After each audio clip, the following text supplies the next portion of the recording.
Well, let's continue the discussion now on Iran and Israel. Let's bring in Curtin University's Dean of Global Futures, Joe Siracusa. Joe, first of all, what did you make?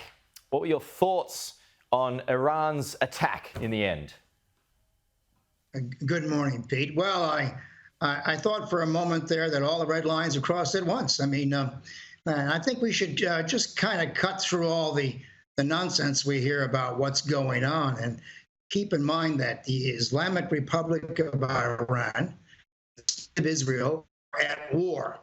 This idea that they could, the Iranians could launch 300 missiles and then say that's the end of the game is ridiculous. I mean, we're at war. And I just before your show, I listened to the Iranian and the Israeli delegate go at each other in the UN. And it's quite clear the Iranians have got more on offer for the Israelis and nothing but, bad news. And of course, the Israelis are talking about what would happen if Iran actually had a nuclear capability. Where would we be today?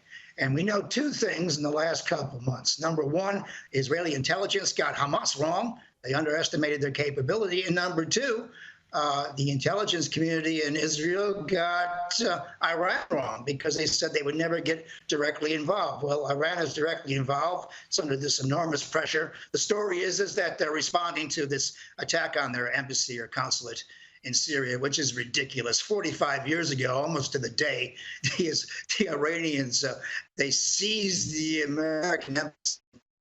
They kidnapped 55 Americans. They tortured Jimmy Carter for 444 days. And these guys talked about the sanctity of embassies. I mean, literally, the Iranian Revolution rests on their seizure of that American embassy. So I'm not believing a word of it. Now, I think I know the Israelis are going to strike.